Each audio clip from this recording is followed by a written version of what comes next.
Christmas Eve, 1964. I hope the guys and gals listening, young, old alike, will not consider it too square if we present something which we feel is one of the most startling 11-minute stories this broadcaster, Lee Allan, has ever heard. Ed Hardy, the news director here at WXYZ, and yours truly, Lee Allan, have been good friends for a long, long time. Ed and I have worked many places together, done many things. Christmas 1960, 4 years ago tonight, Ed brought a little thing into me and he said, "Hey Lee," he said, "I've got this little story here on tape." He said, "I heard you need something for Christmas Eve. Would you like to use it?" And I said, "I don't know." I said, I'll listen to it and tell you."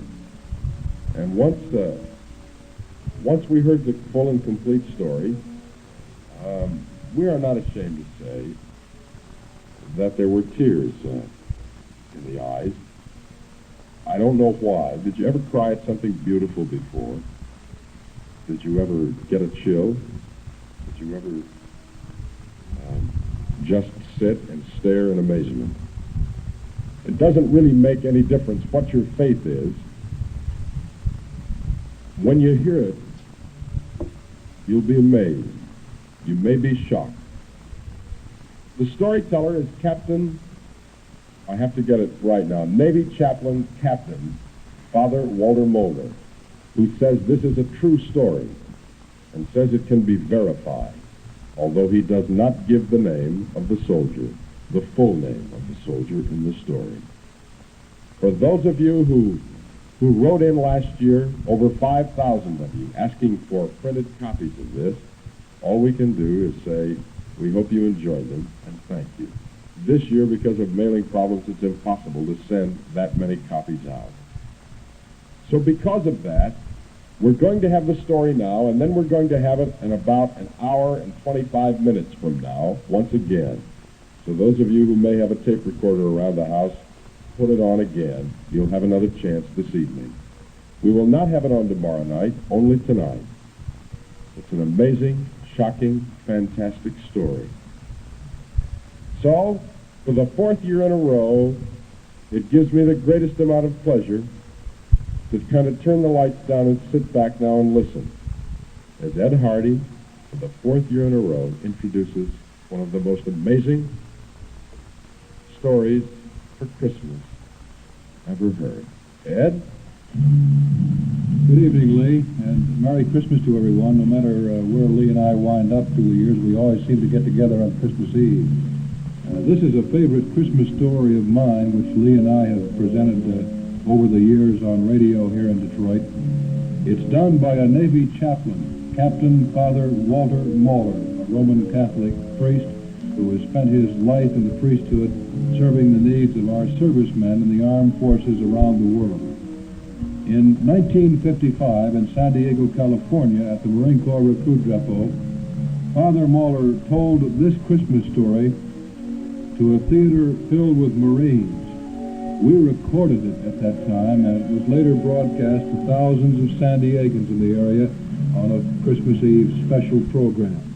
Father Mulder brought this story back with him from Korea.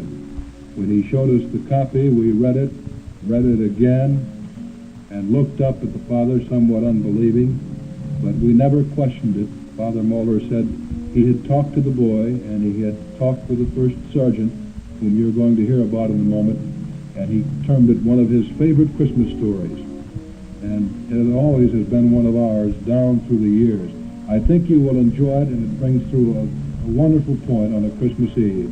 And it is my pleasure to introduce a Navy chaplain now, whom you will be able to identify just by his voice. He's an Irishman, as you'll tell immediately, and just put a man's body with this man's voice, and although usually you can never do that and be correct, in this case, you'll be absolutely correct. Whatever you think this man looks like, you will have hit it right on the nose by listening to his voice. Listen as he reads a letter which a Marine wrote home to his mother from Korea in 1950. Ladies and gentlemen, Navy Chaplain, Captain Father Walter Mulder. Dear Mom, I wouldn't dare write this letter to anyone but you, because no one else would believe it. Maybe even you'll find it hard, but I've got to tell somebody. First off, I'm in the hospital. Now don't worry, you hear me? Don't worry. I was wounded, but I'm okay. Understand? Okay. The doctor says I'll be up and around in a month. But that isn't what I want to tell you. Remember when I joined the Marines last year? Remember when I left? How you told me to say a prayer to St. Michael every day. You really didn't have to tell me that. Ever since I can remember, you always told me to pray to St. Michael the Archangel. You even named me after him. Well, I always have. When I got to Korea, I prayed even harder. Remember the prayer you taught me? Michael, Michael of the morning, fresh court of heaven adorning. You know the rest of it. Well, I said it every day. Sometimes when I was marching, sometimes resting, but always before I went to sleep. I even got some of the other fellows to say it.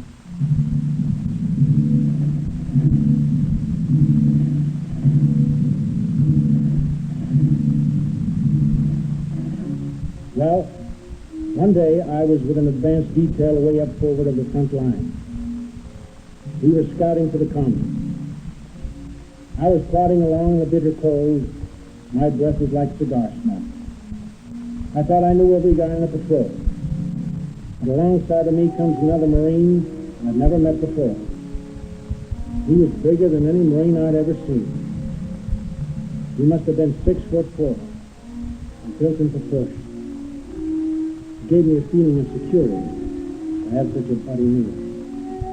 Anyway, there we were, trudging along, the rest of the patrol spread out. Just to start a conversation, I said, "Cold, ain't it?" And I laughed. Here I was with a good chance of getting killed any minute, and I'm talking about the weather. My companion seemed to understand. I heard him laugh softly. I looked at him. I've never seen you before. I thought I knew every man in the outfit. I just joined at the last minute, he replied. Your name is Michael. That's all, I said, surprised. That's my name, too. I know, he said. And then went on, Michael, Michael of the morning. I was too amazed to say anything for a minute.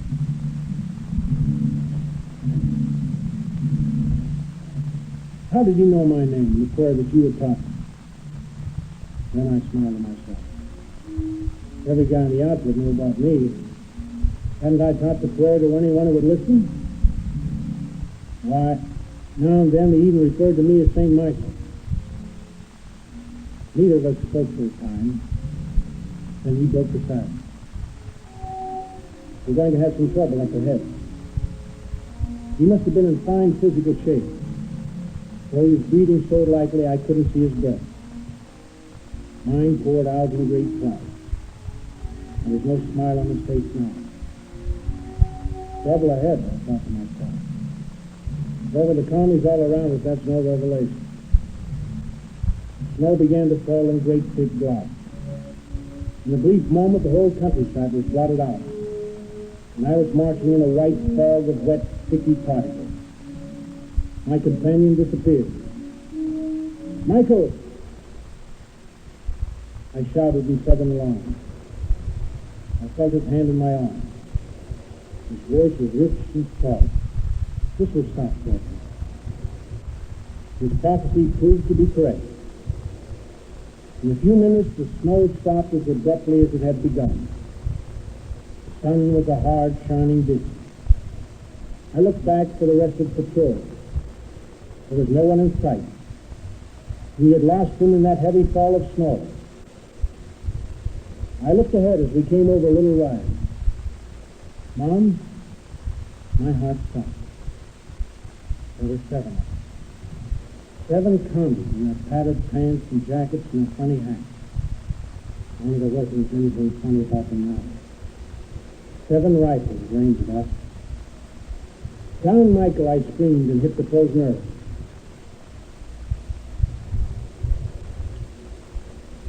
I heard those rifles fire almost at once. I heard the bullets. There was Michael, still standing. Mom, those guys couldn't have missed. None at that range. I expected to see him literally blown to bits. There he stood, making no effort to fire himself. He was paralyzed with fear. It happens sometimes, Mom, even to the greatest. He was just like a bird fascinated by a snake. At least that's what I thought then. I jumped up to pull him down. That's when I got mine. I felt a sudden flame in my chest. I'd often wondered what it felt like to be hit. Now, I know. I remember feeling strong arms about me, arms that laid me ever so gently on a pillow of snow. I opened my eyes for one last look. I was dying. Maybe I was even dead. I remember thinking, well, this isn't so bad. Maybe I was looking into the sun. Maybe I was in shock. But it seemed that I saw Michael standing erect again. Only this time, his face was shining with a terrible splendor.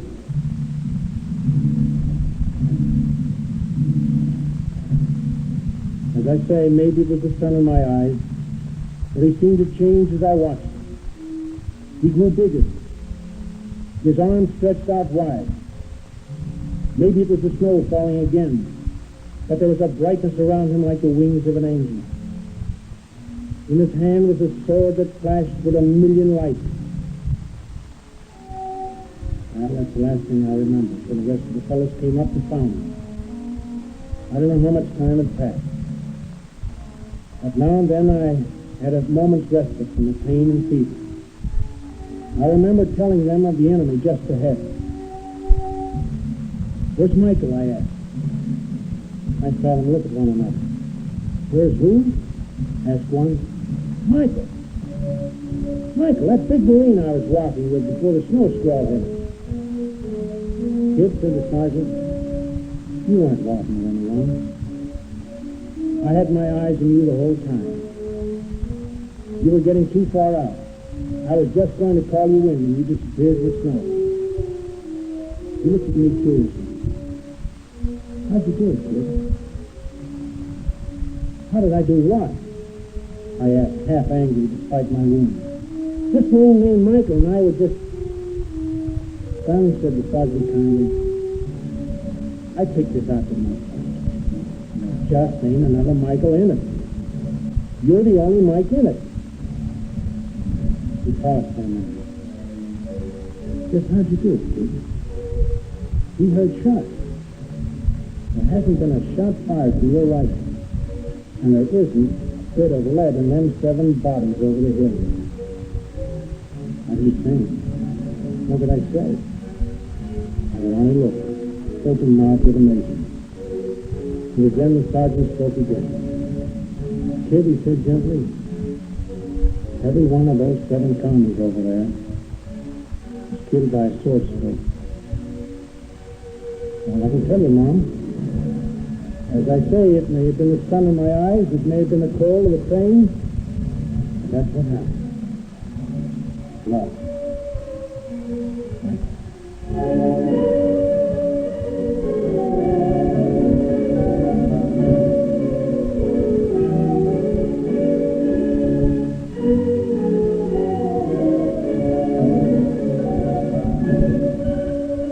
That's the story, Lee, as told to hundreds of sailors and Marines and thousands of San Diegans. San Diego, Christmas Eve, 1955. Navy chaplain, Captain Father Walter Muldy.